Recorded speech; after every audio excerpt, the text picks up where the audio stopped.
Sayap pemuda empat parti kerajaan Sabah menyokong cadangan pencalonan Datuk Seri Panglima Haji Muhammad Syafiee bin Haji Abdal sebagai Perdana Menteri. Kopi sedangan menyampai Doho I Salwino Saribun di Abar BTTV, Totuang The Pino.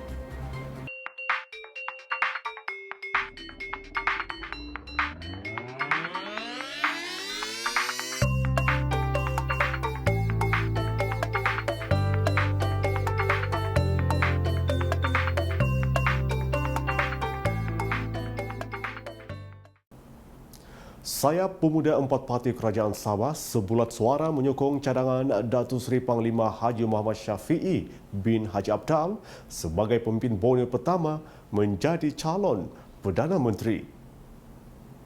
Wira Parti Warisan Sabah, Pemuda Sosialis Parti Tindakan Demokratik DAPSI, Pemuda Amanah Sabah dan Pemuda Pertubuhan Kinabalu Progresif Bersatu APCO melihat cadangan pencalonan Datuk Seri Muhammad Syafiee sebagai Perdana Menteri satu peluang terbaik untuk mengembalikan autonomi Sabah dan Sarawak. Pemimpin Pemuda Sabah menggesa pemimpin-pemimpin parti-parti politik dan wakil-wakil rakyat seluruh Malaysia agar mempertimbangkan cadangan penyelesaian penggolakan kuasa politik Malaysia diketuai Malaysia Timur untuk mengembalikan mandat rakyat. Kini, kita berada di simpang jalan Malaysia. Marilah kita bersatu hati dan menggunakan peluang ini untuk reformasi dan mengembalikan otonomi kepada Sabah dan Sarawak.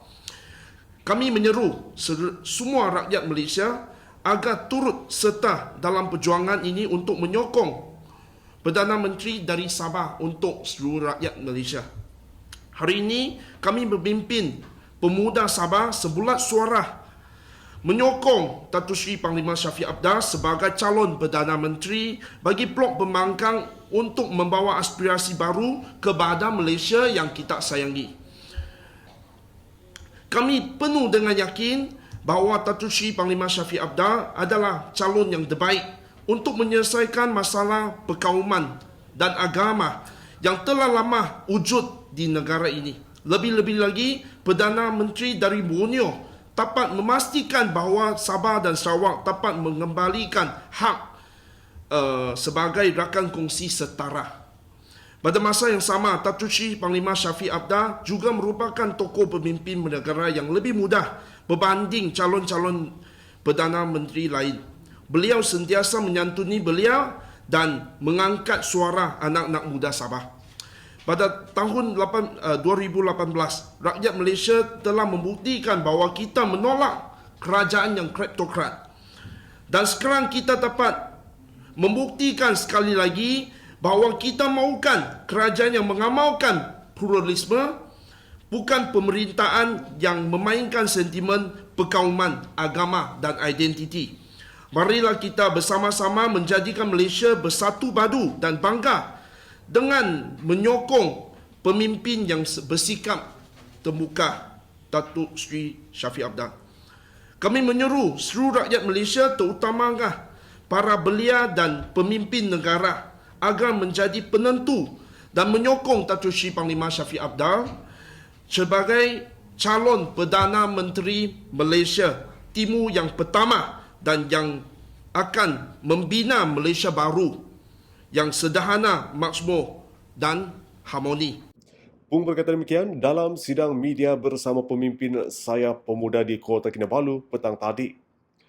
Pada 27 Jun, Tun Mahathir Mohamad mengumumkan Datuk Seri Muhammad Syafiee sebagai calon Perdana Menteri bagi Pakatan Harapan Plus. Turut hadir ialah Timbalan Ketua Wira Warisan Sabah Muhammad Ismail Ayub, Ketua Pemuda Amanah Sabah Muhammad Khairuddin Daud dan Ketua Pemuda APCO Felix Joseph Saang. Pihak Pemuda APCO, kita sudah tentu menyokong penuh cadangan di mana yang berhormat Datuk Seri Panglima Syafiee Abdal sebagai Perdana Menteri Malaysia. Bagi Pemuda APCO, apa yang lebih penting di sini adalah satu peluang. Ya, sekiranya seorang pemimpin dari Sabah itu diangkat sebagai Perdana Menteri, sudah tentu perjuangan seperti MA 63, hak-hak dan juga kepentingan rakyat Sabah itu boleh kita capai. Seingat inilah impian kita aspirasi kita selama ini. Jadi tidak ada sebab kenapa rakyat Sabah tidak menyokong penuh agar pemimpin dari Sabah ini diangkat sebagai Perdana Menteri Malaysia. Kami di peringkat Pemuda Amanah Negeri Sabah, kita menyokong 100% pencalonan Datuk Seri Shafie Apdal sebagai Perdana Menteri Malaysia. Yang mana kalau kita melihat ini adalah satu perjuangan rakyat Sabah yang mana telah kita perjuangkan mengangkat MA 63, khususnya mengangkat suara anak muda Sabah. Dan pastinya ini satu perkara yang kami di peringkat Pemuda Amanah akan sokong 100% dan akan ajukan kepada kepimpinan kami di peringkat nasional. Dan kami bertegas supaya Datuk Seri Shafie Apdal merupakan calon Perdana Menteri Malaysia yang ke-9.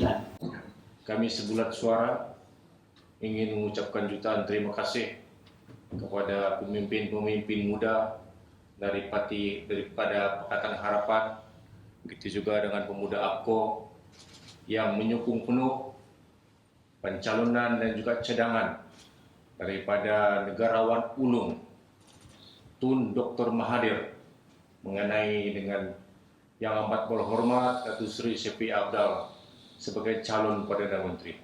Dan kita lihat ini sebagai satu tawaran yang begitu baik, di mana bukan saja melibatkan MA 63, tapi selama ini isu mengenai equal partner ini yang selalu dibangkitkan oleh pemimpin-pemimpin dari Sabah dan Sarawak, akhirnya ada jalan penyelesaian dia. Jadi mengapa tidak?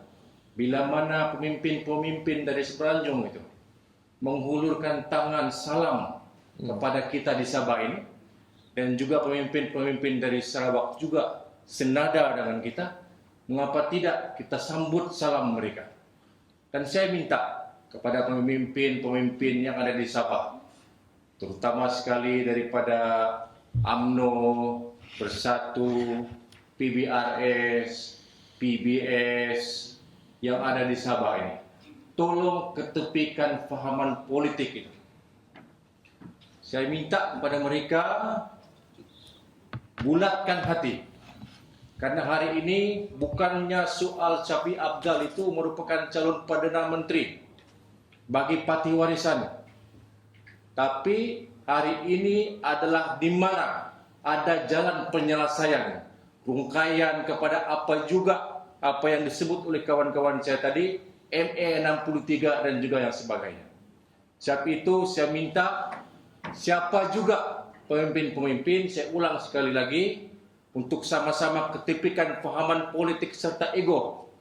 Sama-samalah kita menyokong yang amat berhormat Datuk Seri Shafie Apdal sebagai calon Perdana Menteri.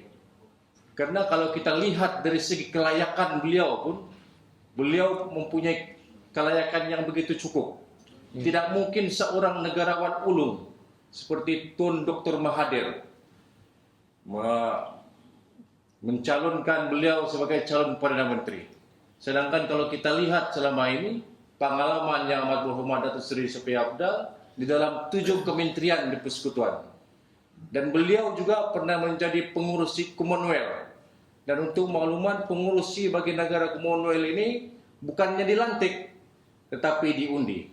Maksud dia, pengalaman dia bukan saja di dalam negara, tapi juga antara bangsa mengiktiraf yang amat berhormat Datuk Seri Shafie Apdal sebagai pemimpin. Dan mengapa pula kita sebagai Sabah, rakyat Sabah ini tidak menyokong dan mengambil peluang ini untuk menyokong penuh kepemimpinan yang amat berhormat Datuk Seri Shafie Apdal.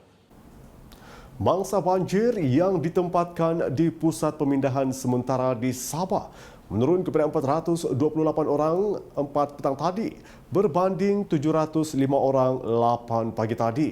Lebih ramai keluarga dibenarkan pulang ke rumah masing-masing apabila banjir di kawasan mereka semakin pulih. Pengarah Angkatan Pertahanan Awam Sabah, Kamal Mokhtar berkata, setakat 4 petang tadi, semua 3 pusat pemindahan banjir di Penampang, 3 di Kota Belud, 5 di Tenom dan 1 di Papar telah ditutup. 428 penduduk yang masih ditempatkan di 5 pusat pemindahan itu terdiri daripada 133 keluarga dari 152 buah kampung di daerah Kota Belud, Papar, Beaufort dan Tenom. Secara keseluruhannya, sebanyak 11 daerah terjejas banjir di Sabah sejak Sabtu lalu.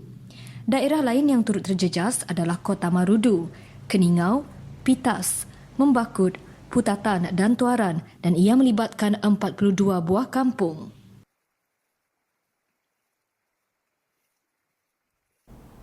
Kunjungan Ketua Menteri ke Pusat Pemindahan Sementara Mangsa Banjir di Dewan Masyarakat Tun Said Kota Belud semalam amat bermakna bagi penduduk kampung yang menjadi mangsa bencana alam itu.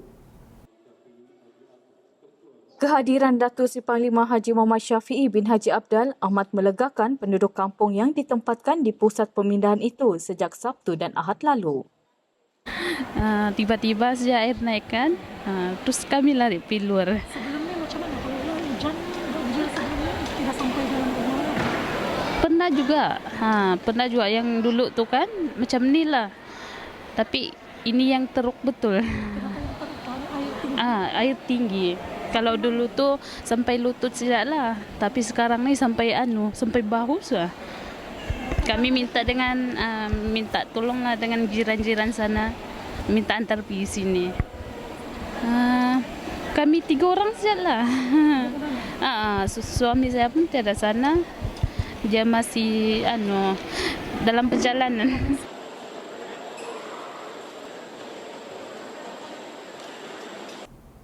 Satu kertas cadangan penubuhan Majlis Perundingan antara penggiat industri kayu kayan, pihak kerajaan serta agensi-agensi yang berkaitan akan dibentangkan di Kabinet Negeri dalam tempoh terdekat.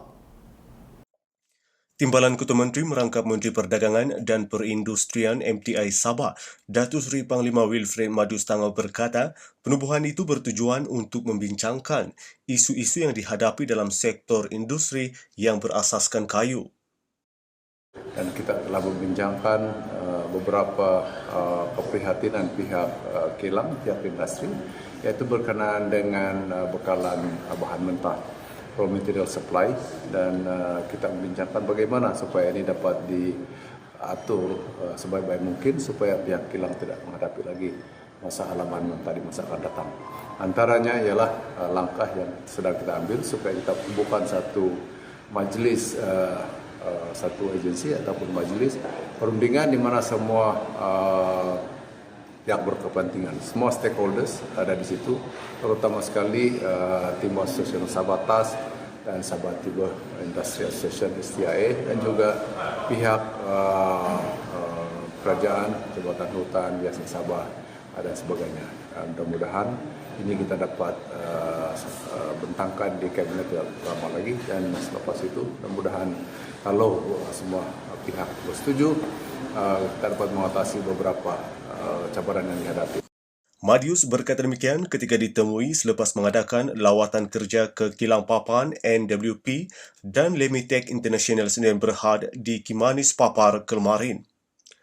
Menyentuh mengenai lawatan itu, beliau memaklumkan ia merupakan langkah kerajaan negeri bagi memantau status pengoperasian kilang-kilang yang terjejas semasa Perintah Kawalan Pergerakan PKP baru-baru ini. Ini adalah sebagian daripada pesan kabinet supaya menteri-menteri yang berkenaan, semua menteri-menteri supaya turun padang dan melihat bagaimana kilang-kilang beroperasi selepas MCO. Dan dalam lawatan hari ini saya merasa berpuas hati dengan operasi mereka. Walaupun sedikit sebanyak hari ini pekerja-pekerja ada sampai kerana masalah banjir dan sebagainya, tetapi dari segi operasinya sudah pun pulih seperti dahulu. Yang keduanya saya juga merasa gembira karena lebih 95% daripada pekerja yang bekerja di sini adalah pekerja tempatan, dan mereka juga saya berpuas hati juga dari segi gaji pekerja yang telah diberi, sebab mereka adalah diberi gaji bulanan dan sebagainya. Selain daripada itu juga kita mahu supaya lawatan ini dapat pertingkatkan lagi kesadaran semua pihak betapa pentingnya industri. Ya, Lemitek ini saja dia mengekspor lebih kurang 20 TEUs dalam sebulan, dan ini memberi sumbangan yang besar kepada pencapaian industri perkayuan yang mencapai lebih kurang 2.800 TEU dalam sebulan, ya, dan ini besar artinya kepada ekonomi Sabah. Turut hadir pada lawatan itu ialah Timbalan Presiden Persatuan Industri Kayu-Kayan Sabah, Tan Peng Juan, wakil daripada Jabatan Hutan Yayasan Sabah serta pengurusan tertinggi Kilang NWP dan Lemitek International Sdn Bhd. Sebuah jambatan baru sedang dalam proses pembinaan bagi menggantikan low-level crossing di Jalan Pemotodon Kota Belud yang rosak berikutan hujan lebat beberapa bulan lalu. Menteri Pembangunan Luar Bandar, Dato' Iwan Benedict berkata, Jabatan Kerja Raya JKR Kota Belud telah pun melantik kontraktor dan kerja-kerja awal sedang dilaksanakan. Iwan berkata beliau akan terus memantau beberapa lagi kerja membaik pulih, membina baharu atau menyelenggara jalan dan jambatan di bawah JKR dalam kawasan Dun Kadamaian. Beliau meninjau kerja-kerja permulaan kontraktor di lokasi pembinaan jambatan serta kerja-kerja membina laluan sementara di Jalan Runtuh di Jalan Pemotodon Kota Belud Sabtu lalu. Keretakan pada bahagian bawah jambatan Papar akibat banjir Sabtu lalu tidak akan menyebabkan struktur tersebut runtuh. Pengarah Jabatan Kerja Raya JKR Sabah, Dato' Richard Jomiji berkata, keretakan itu hanyalah daripada impak banjir dan hakisan yang berlaku. Dato' Richard berkata demikian bagi menjawab mesej dan klip rakaman suara yang tular di media sosial sejak Ahad menyatakan jambatan Papar mengalami keretakan dan mungkin boleh menyebabkan runtuhan disebabkan hakisan air sungai yang deras. Richard berkata struktur jambatan itu masih kukuh dan adalah mustahil untuk jambatan tersebut runtuh. Jurutera daerah juga sudah melaporkan keadaan yang berlaku dan ini bukan isu besar orang awam patut panik, katanya ketika dihubungi Borneo Today TV. Berikutan itu, beliau turut menasihatkan orang awam agar tidak menyebarkan maklumat yang tidak tepat kerana dikhawatiri akan mengundang panik. Dalam pada itu, Richard memaklumkan semua jalan yang terjejas akibat tanah runtuh berikutan hujan lebat Sabtu lalu sudah boleh dilalui sepenuhnya. Jalan yang dilanda tanah runtuh adalah di Kota Belud, Tuaran, Penampang dan Papar. Proses pengusiran pendatang asing tanpa izin parti diteruskan. Seramai 409 parti warga Indonesia dihantar pulang dari jeti Feri Tawau ke Nunukan Indonesia hari ini menerusi program pengusiran siri ke-19. Pengarah Majlis Keselamatan Negara Sabah Sharifah Siti Saleha Habib Yusof berkata pada masa sama, 11 parti warga negara Pakistan, China dan Sri Lanka turut diusir menerusi udara yang dikendalikan Jabatan Imigresen Malaysia. Ini menjadikan jumlah keseluruhan parti yang diusir sepanjang tahun ini mencecah 355 orang. Sebagaimana program pengusiran sebelum ini, semua tahanan akan menjalani ujian saringan COVID-19 sebelum dihantar pulang selain penjagaan kebersihan sepanjang proses berkenaan diutamakan. Jabatan Kastam Diraja Malaysia Sabah menahan 4 lelaki tempatan dan merampas 50 kg dadah jenis syabu atau metapetamin dianggarkan bernilai 2.8 juta ringgit. Semua suspek ditahan di unit pemeriksaan penumpang lapangan terbang Sandakan pada 23 Jun lalu selepas pemeriksaan ke atas bagasi mereka. Penolong Ketua Pengarah Kastam Zon Sabah, Dato' Abdullah Jaafar berkata semua suspek yang berusia antara 19 hingga 23 tahun menaiki pesawat komersial dari Kuala Lumpur ke Sandakan. Pada hari yang sama, Kastam turut menahan 4 individu dan merampas 3 kg dadah bernilai RM150,000 di Kargo Mas Lapangan Terbang Antarabangsa Kota Kinabalu. Mereka menggunakan modus operandi dengan mengikrar bungkusan sebagai tudung namun pemeriksaan kemudian mendapati ia berisi dadah jenis metafetamin. Abdullah berkata 4 suspek membabitkan seorang lelaki tempatan manakala 3 lagi warga asing termasuk 2 wanita berusia antara 19 hingga 47 tahun. Kepada mana-mana pihak yang mempunyai maklumat tentang penyeludupan ini, sila tampil ke hadapan untuk memberikan maklumat untuk kita sama-sama menangani masalah dadah, penyeludupan dadah di seluruh negara. Tuan-tuan jangan risau untuk tampil memberikan maklumat kepada pihak warga JKDM. Katanya tangkapan kes dadah itu dibuat menerusi Ops Icebreak 2 2020 bermulai 22 Jun lalu yang dilancarkan serentak di pintu masuk negara, pusat pengumpulan mel dan keria serta gudang kagong udara. Ia bagi memutuskan rangkaian pengedaran dadah berbahaya selain meningkatkan kolaborasi serta perkongsian maklumat dalam kalangan negara terlibat. Abdullah berkata sepanjang tahun ini, Kastam Sabah berjaya merampas dadah bernilai 3.5 juta ringgit membabitkan 17 kes. Katanya pihaknya turut merekodkan tangkapan kes rokok bernilai 5.3 juta ringgit dan minuman keras bernilai 3.4 juta ringgit. Semua kes dadah itu disiasat mengikut Seksyen 39B Akta Dadah Berbahaya 1952.